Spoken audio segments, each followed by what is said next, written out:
দর্শক, একটা ঘটনা ঘটেছে। সেটি হচ্ছে জাতীয় পার্টিকে সভা করার অনুমতি দেওয়া হয়নি। এ নিয়ে জি.এম. কাদের দলের চেয়ারম্যান ক্ষুব্ধ। তিনি বলেছেন, নব্য ফ্যাসিবাদ চলছে। স্বাভাবিকভাবেই এর আগে আওয়ামী লীগ সরকারের আমলে বিএনপি, জামাত সহ অনেক বিরোধী রাজনৈতিক দলকে সভা সমাবেশের অনুমতি দেওয়া হতো না, এবং সেগুলো নিয়ে আমরা জানি যে কি পরিমাণ টানাপোড়েন চলতো। শেষ মুহূর্তে কখনো কখনো অনুমতি মিলত এবং কখনো কখনো অনুমতি মিলত না।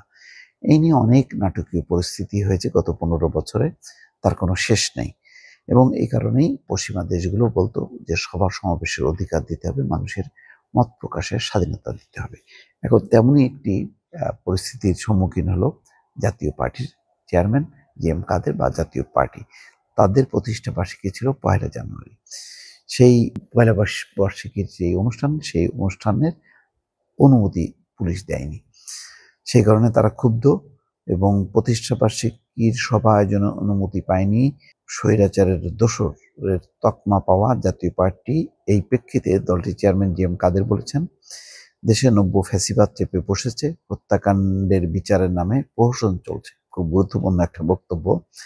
এটা কেন দিল? হত্যাকাণ্ডের বিচারের নামে প্রহসন চলছে, এটা আওয়ামী লীগের কথা। প্রতিষ্ঠা বার্ষিকী উপলক্ষে বুধবার রাজধানীর কাকরাইলে ডিপ্লোমা ইঞ্জিনিয়ার্স ইনস্টিটিউশনে আলোচনা সভার কর্মসূচি ছিল জাপার। কাকরাইলে ডিপ্লোমা ইঞ্জিনিয়ার্স ইনস্টিটিউশনে, কিন্তু ঢাকা মহানগর পুলিশের অনুমতি না পেয়ে কেন্দ্রীয় কার্যালয়ের সামনে সংক্ষিপ্ত সভা করে দলটি। এরপর র্যালি করে প্রেস ক্লাব পর্যন্ত যায়। তারপরও জাতীয় পার্টি তো অনুমতি না পেয়ে নিজের কার্যালয়ে সমাবেশ করেছে এবং মিছিল করে প্রেস ক্লাব পর্যন্ত যেতে পেরেছে। অতীতের অভিজ্ঞতা কি বলে? অতীতের অভিজ্ঞতা বলে আরো নির্মম ঘটনা, যেখানে অফিস থেকে বের হওয়া মাত্রই লাঠিচার্জ হয়েছে, টিয়ার গ্যাসের সেল নিক্ষেপ করা হয়েছে, তারপরে আটক করা হয়েছে, অনেক রকম ঘটনা ঘটেছে। সেই তুলনায় বলা যায় যে অনুমতি দেওয়া হয়নি, কিন্তু তারা যেভাবে তাদের অফিসে মিটিং করেছে এবং মিছিল করেছে, এইটুক অধিকার পেয়েছে। এর আগের শেখ হাসিনার আমলে বা আওয়ামী লীগ শাসন আমলে কিন্তু সেটাও হয়নি, আবার কখনো কখনো হয়েছে। বলা যাবে না যে পুরোপুরি হয়নি। তো জাতীয় পার্টি আসলে কেন? জাতীয় পার্টিকে আসলে এখন সরকার কোনোভাবেই তারা আলাদা কোনো দল মনে করে না। তারা মনে করে যে আওয়ামী লীগ যে অপরাধগুলো করেছে, যেই ফ্যাসিবাদী শাসন কায়েম করেছে, তাতে জাতীয় পার্টি সহযোগিতা করেছে। কোনোভাবেই জাতীয় পার্টিকে বিরোধী দল বা শেখ হাসিনার বিরোধী কোনো দল, সেটা কিন্তু সরকার মনে করছে না। আর সরকারের সমর্থক যারা, তারাও মনে করছে না। বিশেষ করে জুলাইয়ের গণঅভ্যুত্থানের সঙ্গে যেই রাজনৈতিক দলগুলো জড়িত, তারা মনে করে না। আচ্ছা, একতরফা রাতের ভোট ও ডামি ভোট খ্যাত 3 নির্বাচনে জাতীয় পার্টি বিরোধী দল হয় সংসদে। 3টা নির্বাচনেই ছিল, যেখানে রাজনৈতিক দলগুলো প্রত্যাখ্যান করেছে, সেখানে 3টা সংসদেই জাতীয় পার্টি ছিল। শেখ হাসিনার পতনের পর অতীতের ভূমিকার জন্য জাপারও বিচার দাবি করেছে অভ্যুত্থানকারীরা। ছাত্র জনতার অভ্যুত্থানের পর মামলা হয়েছে জাপার নেতাদের বিরুদ্ধে। অন্তর্বর্তী সরকারও কোথাও ডাকছে না জাতীয় পার্টিকে, সংলাপে বা সংস্কারের কোনো পর্যায়ে তাদেরকে ডাকা হচ্ছে না। এবং 2018 সালে আরো ন্যাক্কারজনক ঘটনা। 2018 সালে বিএনপি অংশ নেওয়ার পরেও বিএনপিকে মাত্র 5 থেকে 6টা আসন দেওয়া হয় এবং জাতীয় পার্টিকে বেশি আসন দিয়ে তাদেরকে মূল বিরোধী দল হিসেবে রাখা হয়।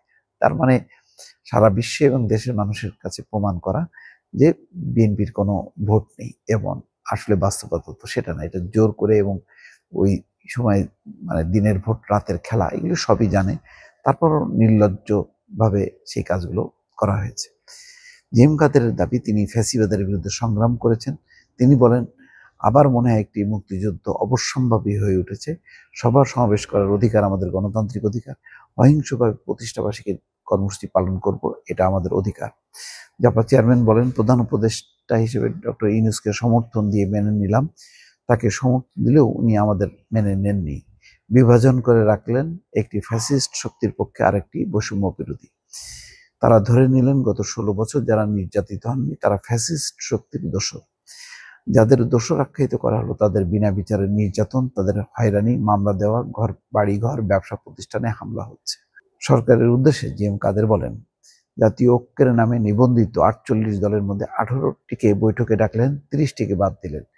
প্রায় 50% জনগোষ্ঠীকে বাইরে রেখে ঐক্য হয় না। কেউ নিরাপদ নয়। কে এখন কিভাবে ফ্যাসিবাদের দোসর হয়ে যাবেন বলতে পারবেন না। যেভাবে দেশকে বিভক্ত করেছে, সুষ্ঠু নির্বাচন কতটা সম্ভব প্রশ্ন আছে। জাতীয় পার্টির মহাসচিব মুজিবুল হক চুন্নু বলছেন, ডিএমপি মৌখিকভাবে সবার অনুমতি দিয়েও বাতিল করেছে। রুহুল আমিন হাওলাদার বলছেন, যার যে অবদান তার স্বীকার করতে হবে। জাতীয় পার্টি 32 বছর ধরে বৈষম্যের শিকার। যাই হোক, 32 বছর ধরে তাদের যে কাজ, এবার এই প্রথমবার জাতীয় পার্টি ধরা খেয়েছে ভালোভাবে, এটা বলাই যায়। দর্শক ভালো থাকবেন, আল্লাহ হাফিজ।